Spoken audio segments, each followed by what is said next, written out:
Assalamualaikum warahmatullahi wabarakatuh. Kenalkan nama saya Farizal Rifmani dengan NIM Sali 119005. Nah, saya ingin presentasikan tentang analisis komponen jet engine turbine blade.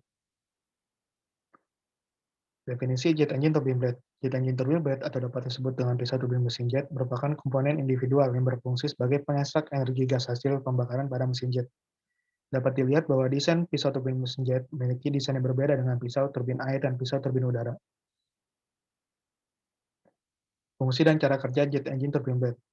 Fungsi utama pisau turbin mesin jet secara singkat adalah mengubah energi aliran gas hasil pembakaran menjadi energi untuk menggerakkan komponen lainnya.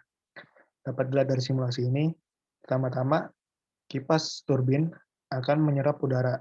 Udara yang diserap akan dikompresi, lalu setelah dikompresi akan dilakukan proses pembakaran. Proses pembakaran akan menghasilkan gas hasil pembakaran yang nantinya akan menggerakkan pisau-pisau turbin. Gerak-gerakan pisau turbin ini akan menghasilkan energi, dan daya yang dihasilkan oleh energi tersebut akan disalurkan ke komponen lainnya oleh turbin. Karakteristik jet engine turbine blade. Pisau turbin mesin jet itu beroperasi pada lingkungan dengan temperatur yang sangat tinggi, getaran yang sangat tinggi, dan juga tegangan yang sangat tinggi akibat tekanan yang sangat tinggi. Nah, oleh karenanya, pisau turbin mesin jet itu dapat mengalami kegagalan mulur, kegagalan lelah, dan juga korosi. Biasanya untuk menahan kegagalan tersebut, biasanya digunakan dengan material superalloy. Ini material jet engine turbine blade. Desain turbin mesin mesin blade mengalami pembaharan yang sangat besar, sehingga diperlukan sifat mekanik sangat tinggi. Biasanya itu terbuat dari nikel superalloy dengan kandungan nikel 50% hingga 70%, dan struktur kristalnya berupa kristal tunggal.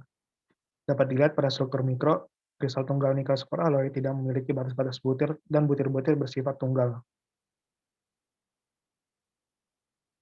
Sifat mekanik kristal tunggal nikel superalloy dapat dilihat dengan grafik modulus elastisitas kristal tunggal nikel superalloy. Grafik 1 ini merupakan grafik dengan kristal Gavi 001, grafik 2 merupakan 011, grafik 3 merupakan 111. Dapat dilihat bahwa pada temperatur yang sangat tinggi, kristal tunggal nikel superalloy tetap memiliki nilai modulus elastisitas yang tinggi, sehingga tidak bersifat getas. Lalu ada kekuatan hulu dan kekuatan tarik. Garis putus-putus merupakan garis kekuatan hulu, garis nyata merupakan garis kekuatan tarik. Dapat dilihat pada temperatur yang sangat tinggi, kristal tunggal nikel superalloy memiliki kekuatan kurang lebih 400 megapascal. Dan itu adalah kekuatan mulur. Tabel berikut merupakan tabel percobaan mulur dari kristal tunggal nikel superalloy dengan 100 jam dan 1000 jam. Dapat dilihat bahwa kristal tunggal nikel superalloy memiliki kekuatan yang sangat tinggi dan juga koefisien mulur sangat tinggi pada temperatur yang sangat tinggi.